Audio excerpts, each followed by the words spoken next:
As I wake up, I hear a sound in the distance. I gear up and assemble a team to check it out. Just like last night, they're coming from the southeast. Maybe another group looking for their fallen comrades. I spot one of them. And as we get closer, Jack gets an itchy trigger finger and starts shooting. This can't be the only one, so we risk going into the forest, maybe walking into a trap. We can't just leave them here, waiting for the base to be less guarded. We have to clear the Finnegan Research Group building. Looks like it was a trap, but we might have caught them by surprise since they offered no resistance. We grabbed the spoils of our victory, dropped the loot at our base, and headed to the building. The roads were flooded with zombies. I circled around, trying to find a safe spot to get out, but it was tough. In the end, I parked further away, and we slowly made our way to the building. We spent the day fighting hard, inching closer to the building. By the time we reached the front, it was getting dark. Instead of heading back to rest, we decided to stay nearby. We found a house that wasn't too hard to defend and started barricading it. After finding something to eat, we slept until morning. Then we picked up where we left off, shooting zombies all day long. The plan was simple: use the horn to attract zombies in the area first, then, as the surrounding area got cleared, focus on the building. It was a gamble. We were betting on the zombies inside being delayed by doors and furniture to give us enough time. If not, we were to run at my signal and regroup after dealing with our pursuers. We learned that the hard way with Alan and Kim. We spent the morning sounding the horn and approaching the building once our backs were clear, repeating the process. By noon, we had to take a break, feeling queasy over the number of zombies on the ground. We headed back to the house for a breather. Then we went back, sounding the horn inside the building to attract as many zombies out while keeping a safe distance and shouting to draw small hordes. But the moment we dreaded came. We were all caught reloading and overrun by zombies, so we scattered, picking them off one by one and regrouped.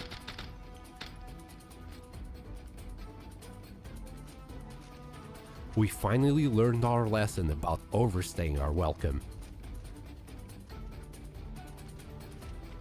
We kept going on the north side of the building until dusk. We spent hours shooting hundreds of zombies coming out of the building, feeling our way in, knowing a horde could finish us in seconds in close quarters.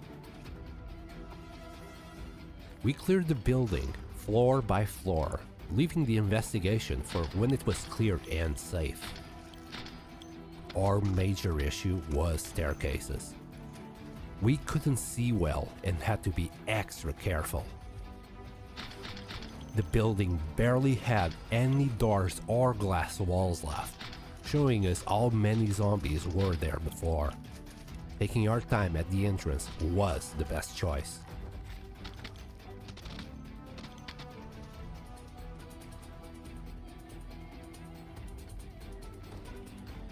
We cleared the building as best we could, trying not to think too much about the disturbing things we saw, then went back to rest for the night.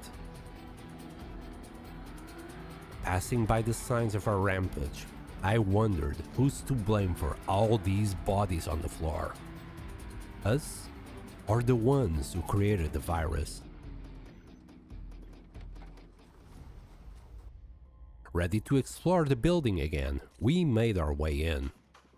We explored the floors carefully, searching for any clues. In the filing room, we find reports on the nature of the virus. The Finnegan Research Group was involved from the beginning. During a meteor shower, they found a viral sample on one of the meteors that fell in Kentucky. It showed potential applications in medicine, so they started experimenting and brought it to their labs. Maybe some loonies on the radio were right. Even the broken clock is right twice a day. Within a month, they were already experimenting on animals. Dogs showed signs of increased aggression and high risk of the virus mutating. No mention of the dogs dying, so I guess the virus didn't initially kill. It triggered an immune response and the fever. The incineration explains the foul smell no one could explain back then, and why so many dogs disappeared. We also find bills from a nearby apartment block. It looks like most of their employees stayed there while they worked here. In the CEO's office, we find a few first aid books and a financial report. That's a lot of money for something that fell out of the sky. Just a month and a half later, all they could see were the annual profit estimates. And another month after that, they were all dead. With the PR campaign going, no one would be the wiser about who was behind all of this. Taking risks and accelerating production over profits. Idiots.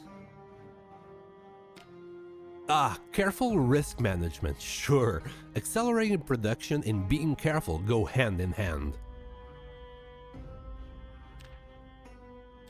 On the floor above, we find some lab setups and more reports clarifying more about the virus. The virus was supposed to regenerate tissue and wounds without scarring, potentially curing diseases like cancer. If only it had worked. On July 1st, the security guard's dog ran away, starting this whole thing. How did it get infected in the first place? Their response was to get the military involved, have the PR team do damage control, discredit anyone who might hear the story, and start working on the vaccine. Just 4 days later, they had the vaccine, but it didn't work for everyone. People who are immune to the virus seem to bond with the virus itself, taking advantage of its properties. The vaccine worked only for those with the genetic markers to accommodate the virus and heal at a normal rate. We go up a couple more floors and find beds where they had people in. This might be where the military brought some infected people. There are kennels here too, giving the dog food and the tennis ball we find. Poor little things. Gary isn't happy at all with the findings. After failing to produce a vaccine that would work for everyone, they gave up and started preparing for an evacuation for key personnel. My guess is those key people were not the scientists working here. Tired, hungry, and being late, we head home, talking about what we found along the way. It seems plausible that the reason I'm different is that they are naturally immune to the virus and I somehow got the vaccine. But I'm sure I didn't get any shot before this whole thing started. It's also safe to assume they have another lab somewhere, but there were no records of it here. We decided it's best to check out the apartments for any clues we might find. The next day, I repair the car, do some cooking, then change into something more appropriate for springtime as the temperature rises, and tailor it for extra protection. The best shooters gather around to deal with the apartment block. Me, Wendy, Gary, and Jason. Jason is still nervous, but he says if he doesn't do it now, he'll never be able to do it again. I understand where he's coming from. Traumas are hard to overcome.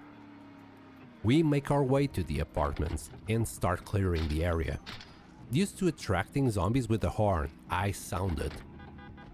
Just to realize it might have been too soon. We quickly get overrun with zombies pouring out of the building, and I give the order to spread out. Everyone is eager to hear it. I give them cover fire, and as I get attacked and run out of clips, I also run away. Coming across a fence, I grab my pistol and give myself some time, but it's not enough. I keep running to get them all in a line, then start shooting, clearing the pursuers and finally reloading my clips. I make my way back, carefully getting rid of the hordes as I come closer to the apartments again, looking for my companions. But they're nowhere to be seen.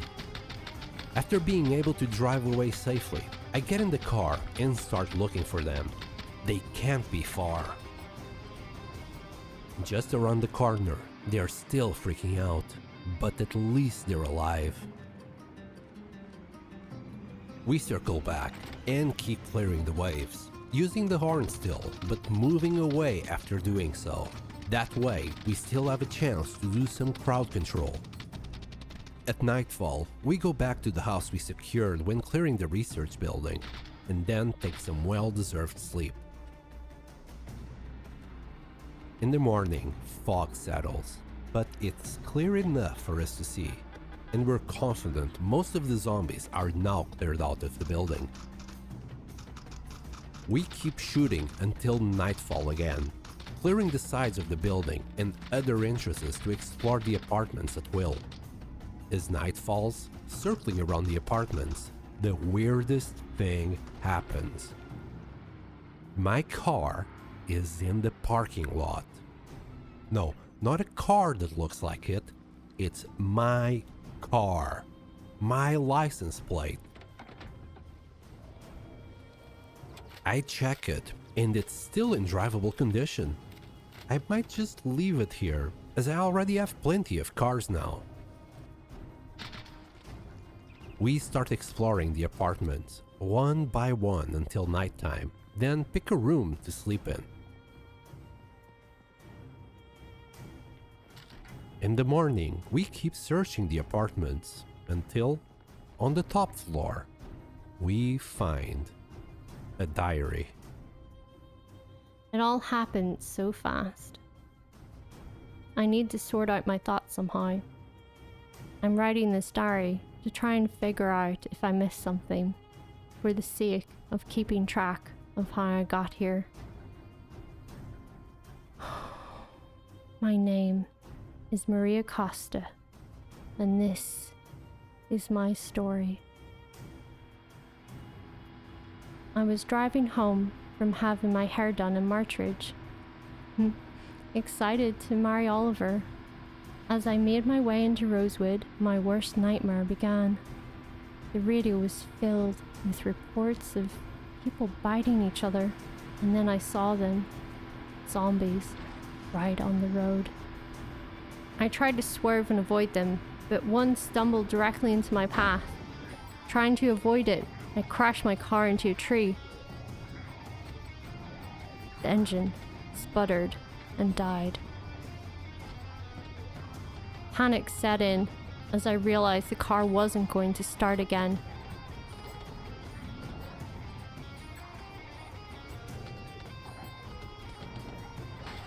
Surrounded on all sides, I waited for the right moment to get out and ran the rest of the way home.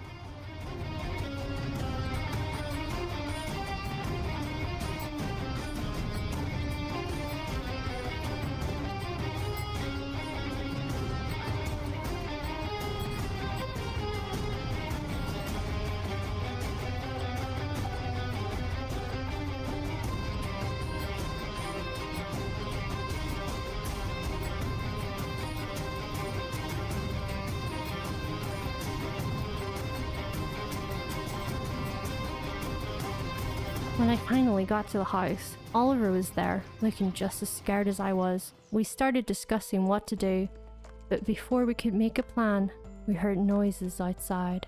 Zombies were closing in. Oliver grabbed a baseball bat and went to check.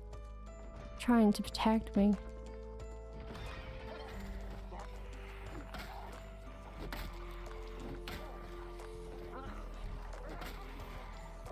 In the chaos, they managed to injure him, his leg and his arm. He knew right then that his fate was sealed.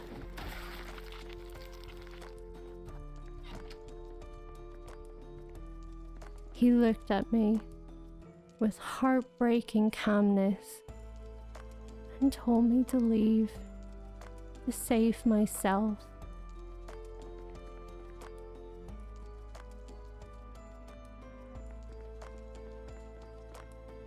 I ran to my brother's house, the only place I could think to go. As I approached, I heard him scream. I didn't stop to think. I ran to the back and saw a body on the ground. I didn't have time to process it. I checked the car and saw the keys in the ignition.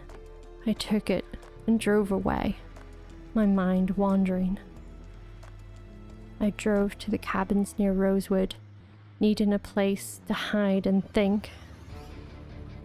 The place was overrun, like everywhere else, filling with adrenaline, fearing for my life, and grieving for my loved ones. I struck every zombie coming my way. They took Costa and Oliver, but they're not taking me with them.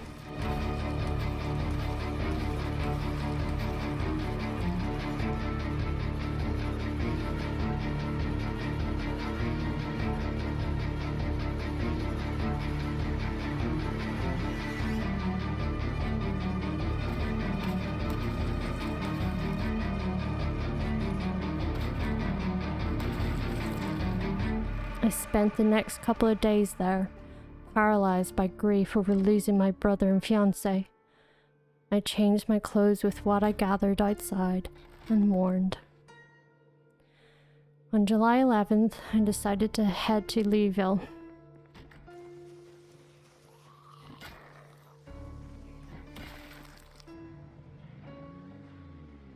The world outside was crumbling, but I had to keep moving. At the Lousiville checkpoint, the soldiers let me through after I said my name.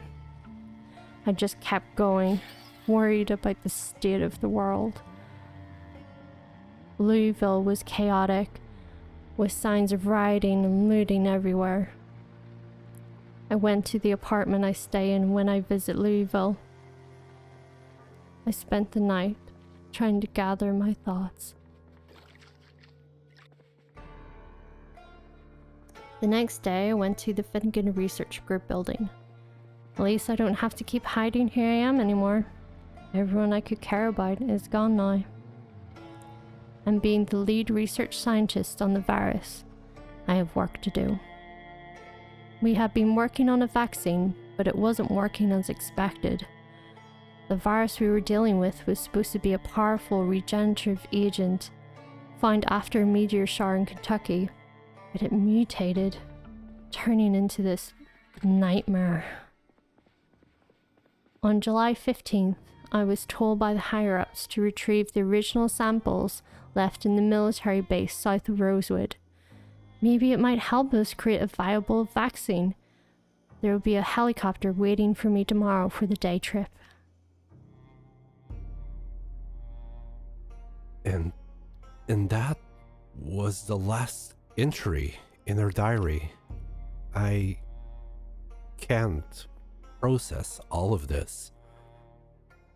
We talk it through while I recover my senses, then make our way home shortly after.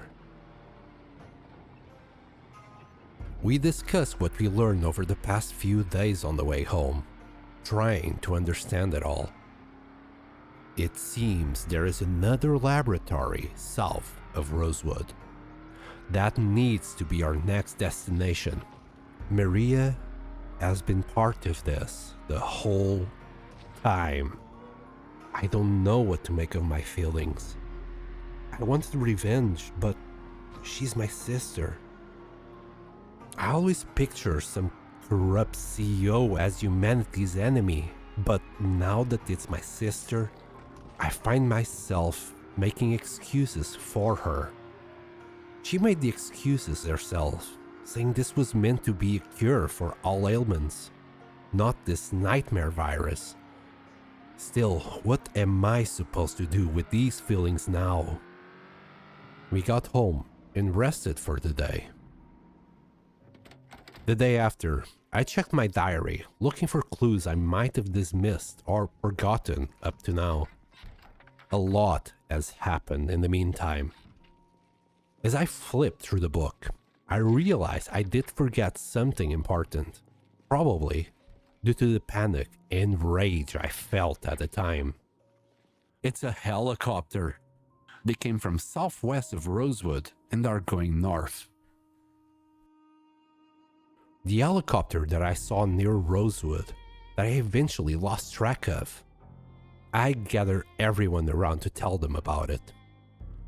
I saw it coming from the southwest area of Rosewood, and according to the map, there is nothing there. It might be worth checking out. I decided to go alone, but the group said that I was insane. Jason, Gary, and Lynn wanted to come too, while the family of 3 stayed back to guard the base.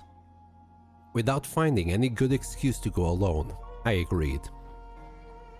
Then I spent my day making preparations to leave Lousiville and loading the car with supplies we'll need, mostly weapons, ammo, and food. We then left Lousiville behind to search for this unknown laboratory. The trip was uneventful, we just had to stop midway to do some tire repairs. By the time we arrive at the base in Rosewood, it's nighttime. After showing the group the base, we settled in and slept. When we wake up, we come up with an exploration plan. Lynn will stay behind, covering the base and dealing with whatever needs to be done. While Jason, Gary and I will go explore the southwest area for clues.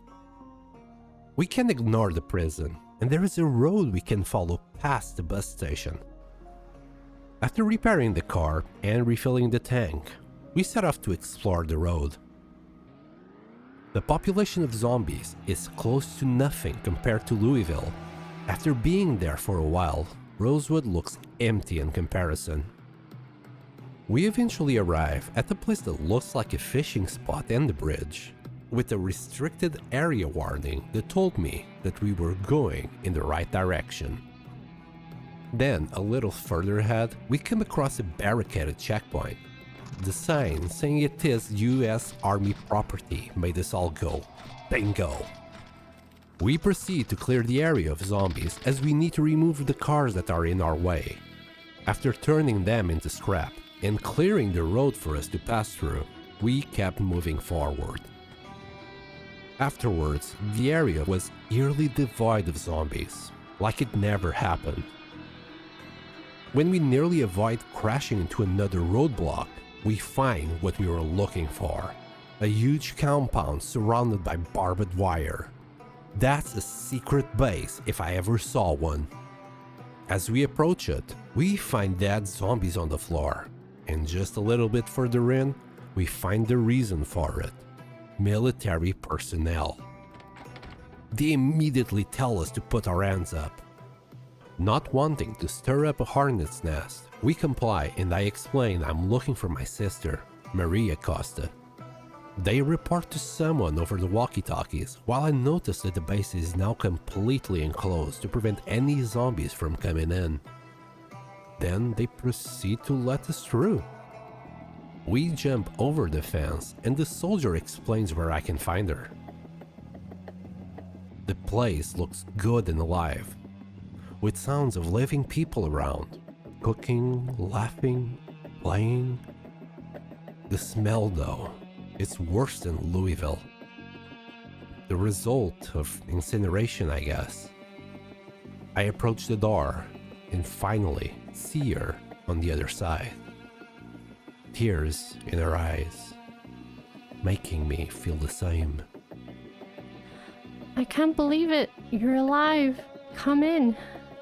We come in and do small talk, but eventually, I have to ask the hard question. I found your diary in Lousiville. Why? Why did you do this? She stares at the floor. It's not like that. We wanted a cure for all ailments, not this. I never expected this, and by the time the virus mutated, it was too late. When Lousiville was overrun by the hordes, I was still trying to find a vaccine for everyone. I came back to Lousiville after getting the original samples from the lab. I was so absorbed in getting this to work that I didn't even realize until it was too late and heard gunshots outside. I tried to escape by running as fast as I could outside, meeting the CEO downstairs, getting devoured by zombies. I froze for a second, realizing this was my cue to escape, hearing her screams behind me. As I got out, the car was surrounded by zombies and I had no weapons on me. Security was probably dead by now, as the shooting had also stopped. A sprinter ran towards me and I ran into the junkyard across the building to make my escape, nearly getting caught as I closed the gate behind me. I got across the yard and the sprinter was already coming for me again, so I jumped over the fence and backtracked to the car. The zombies had scattered away from the car, so I took a risk and jumped into it, going back home ahead of the coming horde I could hear behind me. It was chaos. People driving insanely everywhere, trying to get to the bridge. I parked the car away from the road so no one would crash into it, then changed into my combat clothes and came back to the car. Just to find it surrounded by hundreds of zombies this time. I could hear hundreds more going towards all the noise and chaos at the bridge, so I searched around me for another car. The van was locked. The car in front of it had the key in, but no gas. I used an empty bottle I found in its trunk to siphon gas from the van and made my move south facing the zombies. I felt like going north would be the death of me, as all the zombies were moving there, and the only safe place that came to my mind was a lab, which was heavily fortified, guarded, and isolated. I filled up the tank at a gas station and kept moving south, seeing all of the destruction zombies left in their path. Everywhere I looked, I saw zombies.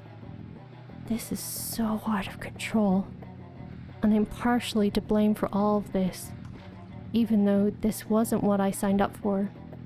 I just wanted a better world for everyone, not to end it. My engine stalled, and I was in the middle of nowhere. Fortunately, it came back on, but as I was passing by West Point, the engine died on me. I was left stranded here. It was late, and I had no safe place to be. I started running into town, desperately looking for an area with fewer zombies so I could lay in and rest for the night. But no matter where I looked, I found more and more zombies. Fed up with all of this, anger at the world and myself, I decided if I was going down, I was going down fighting.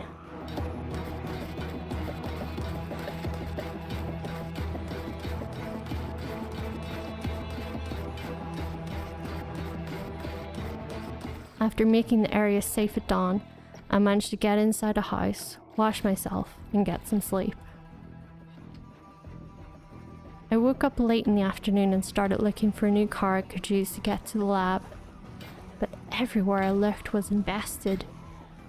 Realizing that this was too much to handle by myself now, I spent most of my day fleeing from zombies while getting into cars looking for keys and coming up empty after a day of running around. Another day started, and the previous day's zombies were just lingering around the house.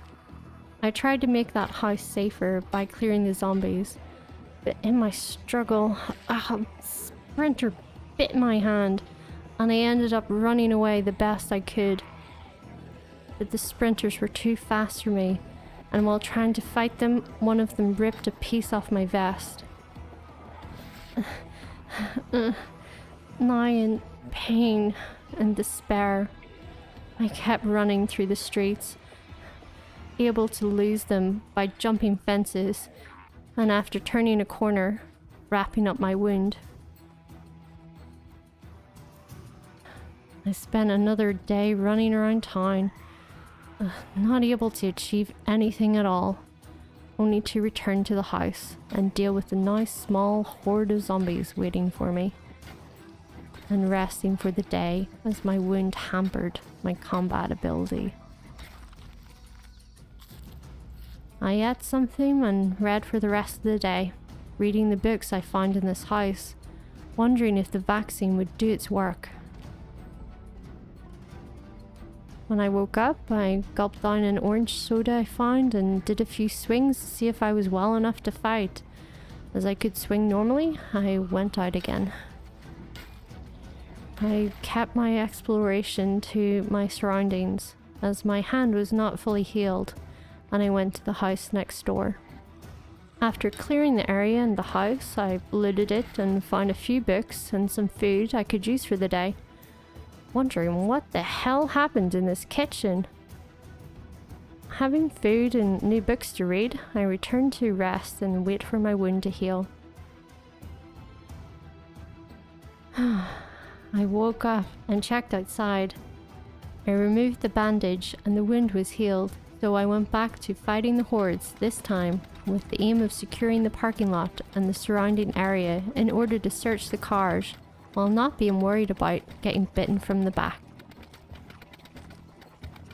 During it, I grabbed a duffel bag, enabling me to carry loot easier.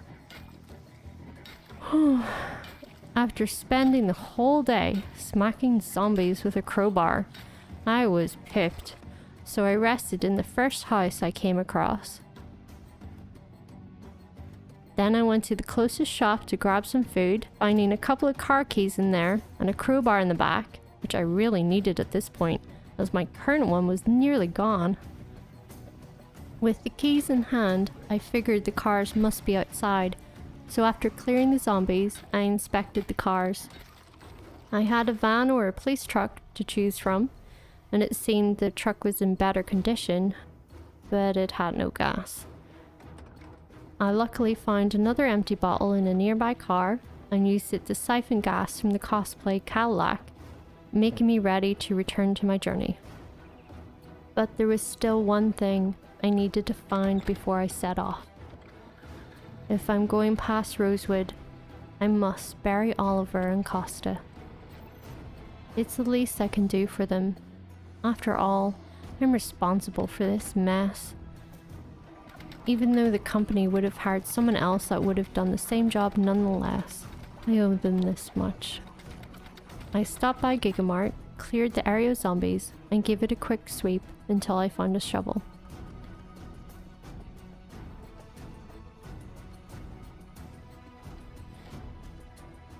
I still needed gas for the trip, so I made sure the gas station was as clear as possible before refueling. Finally, the journey to Rosewood started, passing through the infested road of Muldra and the less populated area of Rosewood. I parked my car and walked to where I last saw my brother. I hesitated, not wanting to face the reality of it, but I had to. I couldn't just leave him as he was. Looking ahead, bile rose in my throat and I heaved. I was too late, and his body was beyond recognition as it decomposed. I braced myself, took a deep breath, and dug a grave, placing his body carefully in it.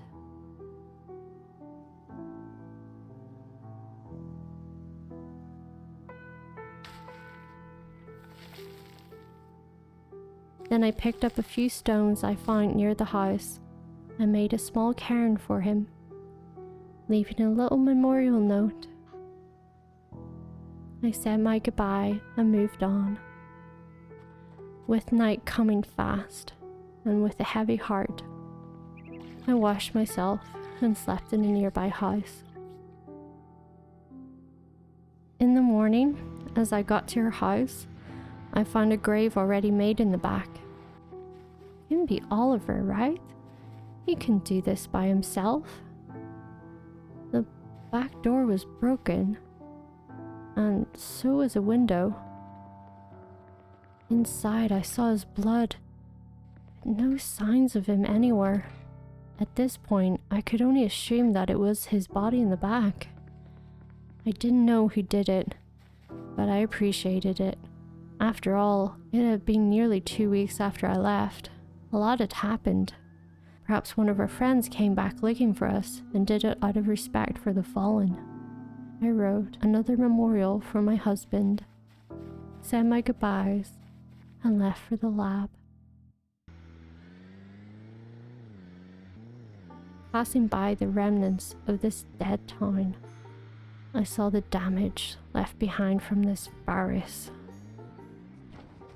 The checkpoint luckily hadn't been barricaded, so I passed by it with some ease after squeezing in. And just after noon, I arrived at the lab, settling in my house here. I thought of continuing my research for a cure, but without electricity, all the samples we had rotted away. A month later, I figured out the cause for the nausea I'd been feeling, turning into a fear of her, turning inside me. But I trusted the work I did, and 7 months after that, Ashley was born. Then you arrived here, just about a month after. I see. You mistook Liam for me, and I was the one who buried Oliver. I see that now. Would you consider staying here with us? How about if you stay for the night and I show you the place tomorrow? Yeah, after all, I did spend the last 8 months looking for you. We spent the next day just looking at the small town that has been built around the lab. It's a good place to live, I guess, without the constant fear of death and heavily guarded.